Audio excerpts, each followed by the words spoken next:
سے امتیاز بھٹی اور آپ دیکھ رہے ہیں پروگرام بائبل کے مطابق۔ آج جس شخصیت سے میں آپ کی ملاقات کروانے والا ہوں وہ اس طرح کی شخصیت نہیں ہے، کوئی سیاسی پرسنالٹی نہیں ہے کہ جن کا ٹی وی پہ سوشل میڈیا پہ سب کو پتہ ہو۔ یہ سسٹر ہیں، نن ہیں، جو مختلف جگہوں پہ مختلف سٹیز میں مختلف طرح کی کمیونٹی میں کام کرتے ہیں۔ انہوں نے پوری زندگی یسوع کے لیے وقف کر دی اور چھوٹے بچوں میں کام کیا، اسکولز میں کام کیا، عورتوں کے لیے کام کیا، اور پوری زندگی شادی نہیں کی اور یسوع کے لیے اپنے آپ کو ڈیڈیکیٹ کر دیا۔ میں آپ کو ملوانے جا رہا ہوں ایک بہت ہی خوبصورت اور موٹیویشنل کریکٹر سے جن کا نام ہے Victoria Jacob. Welcome to the show. Thank you. Sister ji, سب سے پہلے یہ بتائیے کہ آپ کہاں پر پیدا ہوئیں؟ جس وقت میں پیدا ہوئی ہوں اس وقت ہم میاں چنو میں تھے۔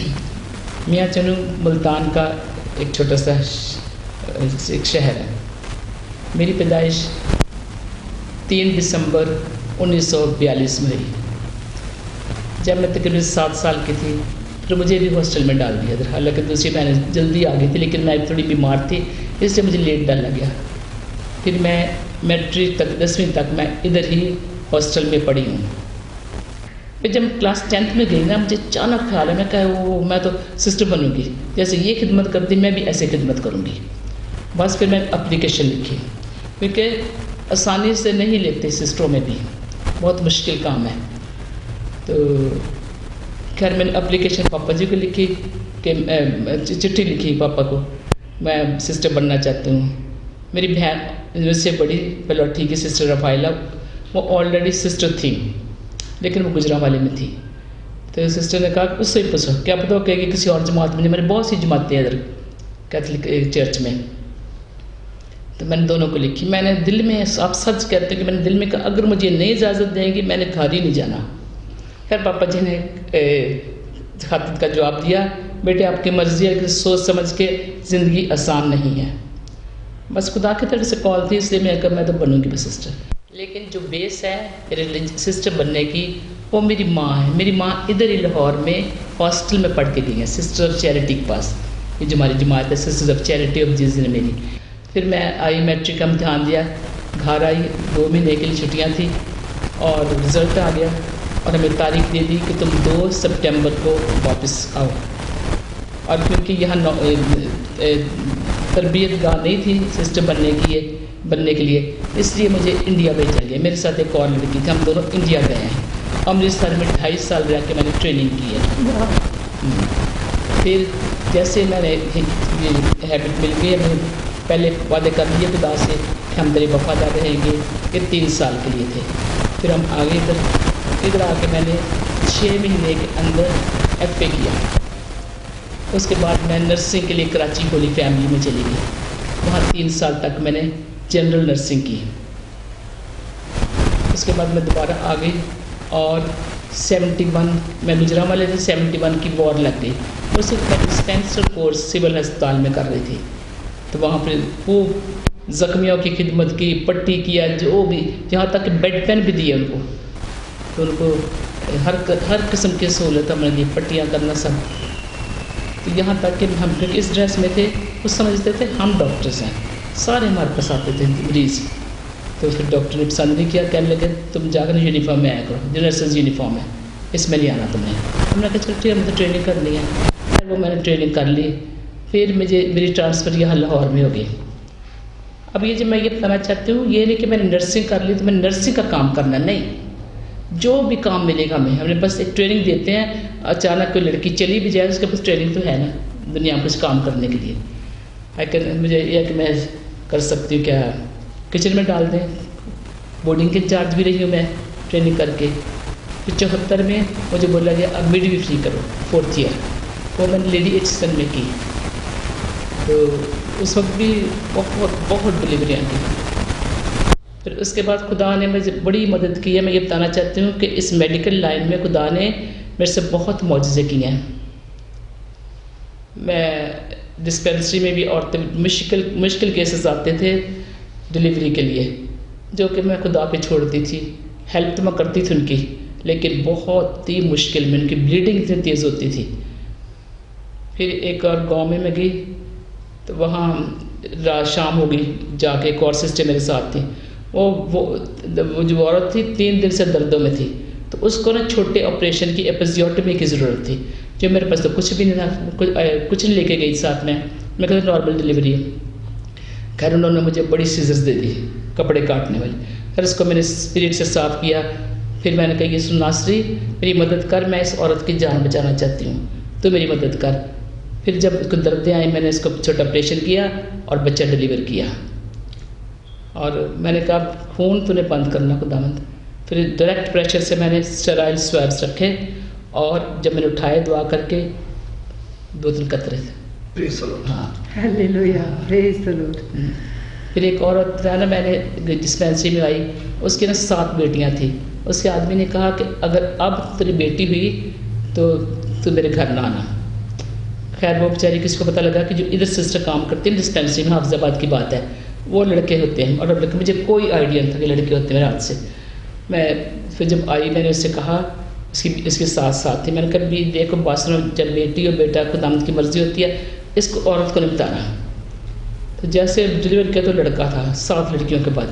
کہتے ہیں مبارک کو بھی نہیں منڈا ہوا ہے. اور وہ تو عورت خوشی میں جیسے ٹیپ کھولتے نا پانی کا، ایسی بلیڈنگ ہو رہی تھی. پھر میں گئی گرجے میں، جلدی ایک سسٹر تھی ہماری بزرگ، اس کو بٹھایا، بتی جلائی. میں نے کہا خداوند تو اب رحم کر. میں پھر بھاگی گئی، بلڈ پریشر دے، ایک ڈرپ لگا، ٹیکے لگا، اور خدا نے اس قابل بنایا. اٹھ کے خود وہ عورت اپنا بچہ پکڑ کے گھر گئی. ہلیلویا، پریز دی لارڈ. پھر ایک اور عورت تھی، اس کا بھی ایسے فرسٹ بیبی تھا. اس کا آدمی نے بھی کہا کہ تو گھر نہیں آنا اگر بیٹا نہ ہوا. وہ بھی میرے پاس آ گئی. یہ اس وقت میں کلم کے لیے تھی، کوئی تھا ڈسپینسری میں. میرے دل ایسا نازک ہے کہ میں ہیلپ کرنا چاہتی ہوں. جی. اس کا بھی میں نے ہیلپ کی، اور اس کے بیٹا اس کا بھی بلیڈنگ ایسے ہوئی. پھر جا کے 32 لائی گرجے میں نماز پڑھی، اور خدا نے اس کا بلیڈنگ بند کیا. وہ اکیلی تھی، کوئی ساتھ نہیں آیا. بچہ اٹھا کے گھر گئی ابھی. یعنی خدا نے اس طریقے سے اور بہت سے معجزے جو خدا نے میرے مطلب انسان کے ذریعے، ہمارے ہاتھوں کے ذریعے خدا لوگوں کی مدد کرتا ہے. جی. تو سسٹر جی کتنی ایجوکیشن ہونی چاہیے؟ یہ جتنی گرلز ہیں وہ اگر سسٹر بننا چاہتی ہیں، ہاں جی، طریقہ کار کیا ہے؟ ہم نے میٹرک کے بعد لے لیتے ہیں، ایف اے ہم خود کرواتے ہیں، فرسٹ ایئر سیکنڈ ایف اے.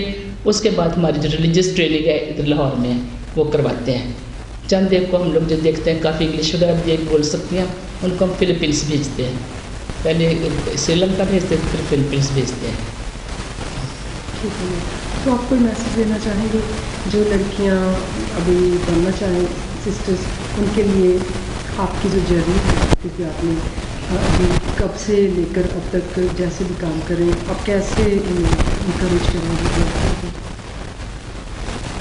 ہاں، اگر خداوند کسی کو بلاتا ہے تو ضرور خداوند کی پیروی کریں. اور یہ بڑی خاص بلاہٹ ہے جو عام انسان کو نہیں مل سکتی. کئی بچیاں آتی ہیں کیونکہ ان کی بلاہٹ نہیں ہوتی، ان کو شوق ہوتا ہے، لیکن خداوند ان کو نہیں چاہتا، تو وہ بھیج دی جاتی ہیں، یا بیمار ہو جاتی ہیں، یا خود چلی جاتی ہیں. مجھے اس لائن میں ہو گئے ہیں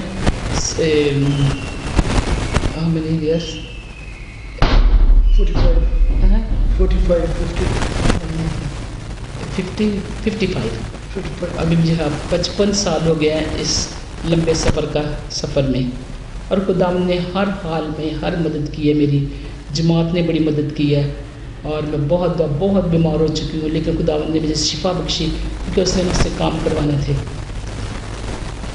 اب میری عمر ابھی ہو گئی ہے، دسمبر میں 78 سال کی ہو جاؤں گی میں، اور 55 سال مجھے خدمت کرنے میں ہو گئے ہیں. آپ کو مل کے بہت خوشی ہوئی کہ انکریجمنٹ بھی کافی ملی ہے کہ آپ نے میڈیسن لائن میں بھی کافی کام کیا، سرو کیا. جن لوگوں نے آپ کو اپروچ کیا خدا ان کے لیے، اور آپ نے انہیں سرو کیا، تو آپ کو زندگی میں اتنے جتنا آپ نے کام کیا کبھی لگا کہ آپ کو کوئی مشکل آئی ہے کسی بھی طرح کی؟ اس میں نے کبھی محسوس نہیں کیا کہ مشکل ہے. میں اتنی ایکٹیو تھی اس میڈیکل لائن میں. اور صرف میڈیکل لائن کے علاوہ جب میری ٹرانسفر جیسے لاہور میں ہو گیا تو میڈیسن نہیں ہے ڈسپینسری، تو میں اسکول میں پڑھاتی رہی ہوں، میں ہاسٹلوں میں کام کرتی رہی ہوں. رائٹ. پھر میں پاسٹل ورک لوگوں کے گھروں میں جا کے یوحنا آباد میں بہت کیا. میں نے 3 جگہ پہ کام کیا جہاں پہ پائنیئر یعنی بنیاد ڈالنے والی. ایک یوحنا آباد میں 1982 میں آئی، اور